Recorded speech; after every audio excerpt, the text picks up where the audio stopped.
Okay, well today we are visiting the current project at hand, and the current project at hand is mounting the TV on the wall, as many people do with their big flat screens, and I'm just getting around to it.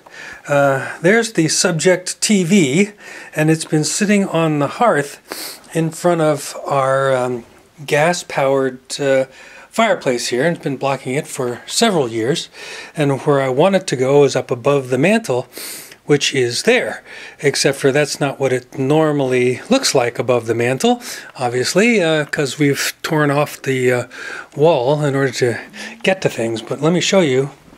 Typically above the mantle is this wood paneling, and it's all in one big piece with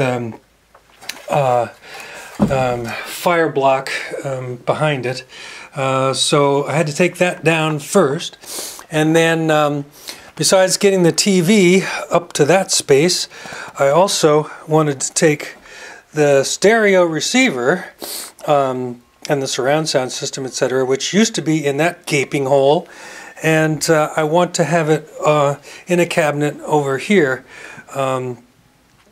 so that the proximity, so I'm not running wires basically underneath the carpet or across the room. So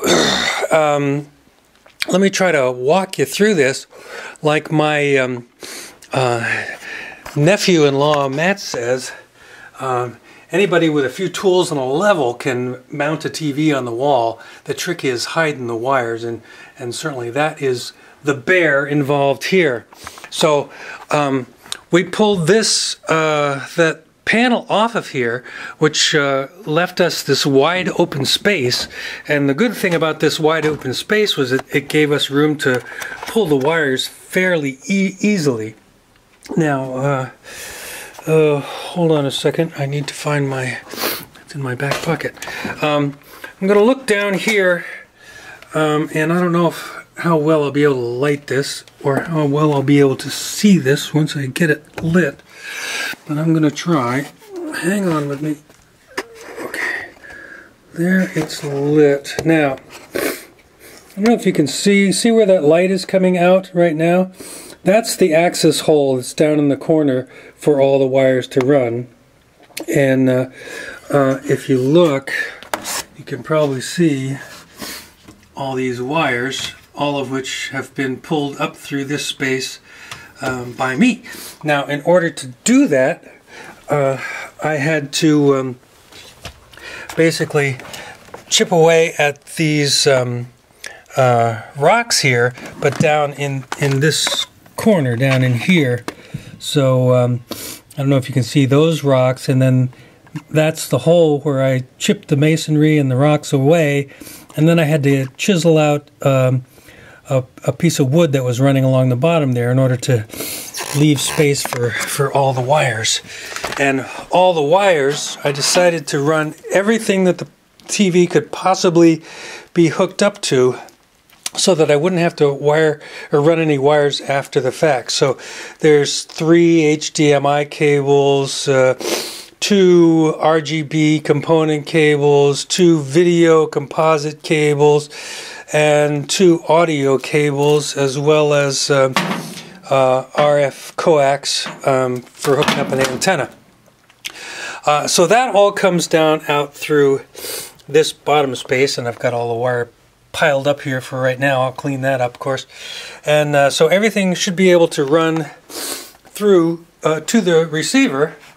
And then when I put this panel back up before mounting the TV, what I'll do is I'll cut an access hole right in here somewhere for the wires to come out, and that should be the last thing that the last time I need to pull anything.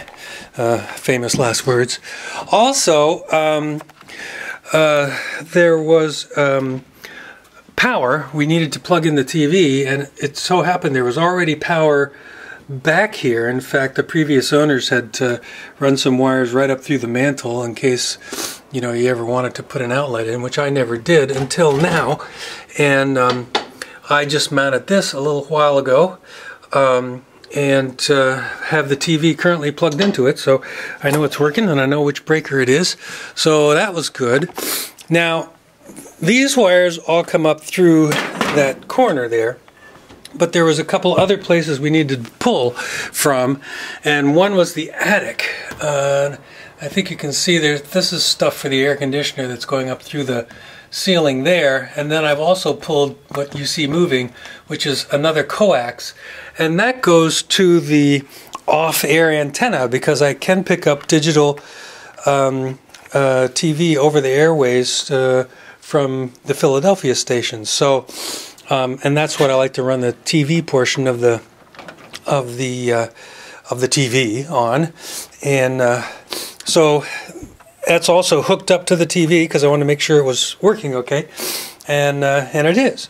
Now, there's one other component with the receiver. I'm also going to be putting in the DirecTV receiver into this area, and that means I have to have satellite feeds coming up, and that is actually what these two wires are. And again, let me see if I can, I don't know if I'll be able to show you this, but down there somewhere is access, again, where the these air conditioning things go. There's also a hole down to the garage, and so I ran those two feeds from the satellite dish up through that hole, and I'll take them out through the garage where I already have some cabling from the dish to a junction point there, and so that should complete everything that I need once I get the coax ends on that. But we're kind of right in the middle of it now. I need to finish putting the ends on the satellite cables and test that. Then I think I'm ready to probably cut the holes in the panel, put it back up, and once I get the panel up and the wires out through the access hole, then it'll come time to actually mount the TV. So not only do I have to lift this panel up there, but I have to lift the TV up there and attach the hardware and everything. And then finally it'll just be hooking everything up to the receiver and the stereo and the DirecTV receiver, and see if everything works, and see if the TV stays up on the wall and doesn't fall down. And that would be nice too. I think that wall is plenty sturdy enough, especially with the paneling that's also going to be, lag bolted into the wood. So that's it. Maybe we'll take a look at some of this stuff in progress, and then see if I ever make it to the end of this project successfully.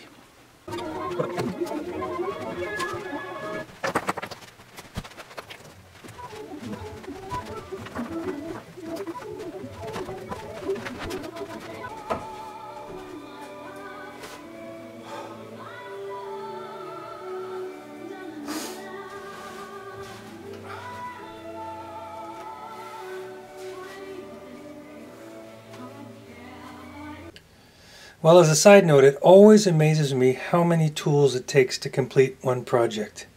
And in this case, every tool that you see there had its own specific role in the completion of this project. So I guess it's almost kind of true that you can never have too many tools.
So as you can see, my project is pretty much completed.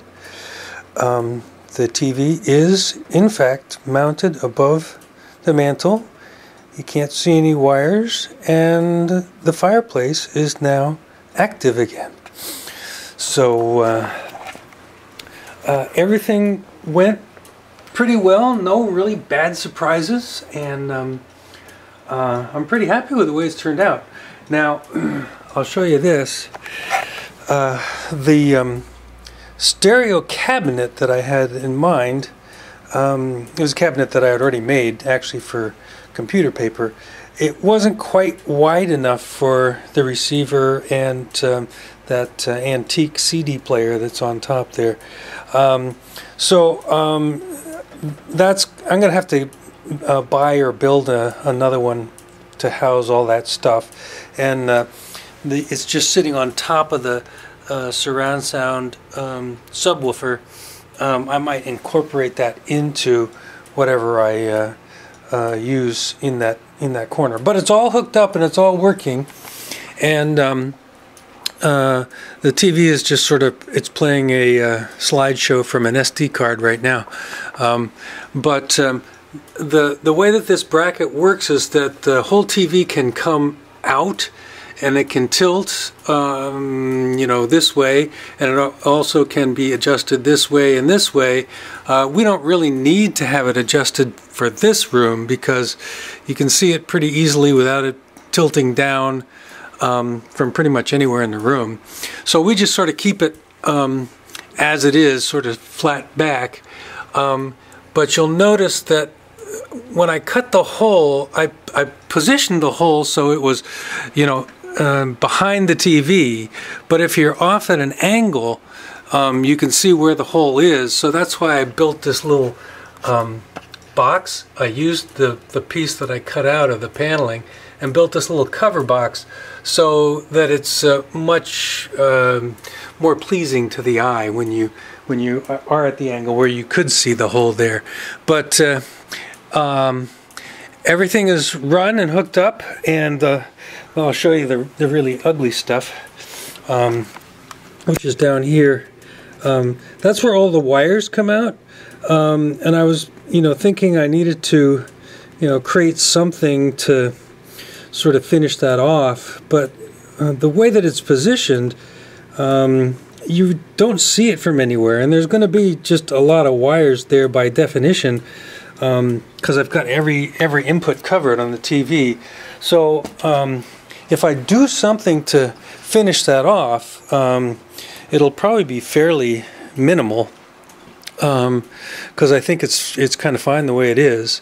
I do have some wires running underneath the carpet in front of the hearth there,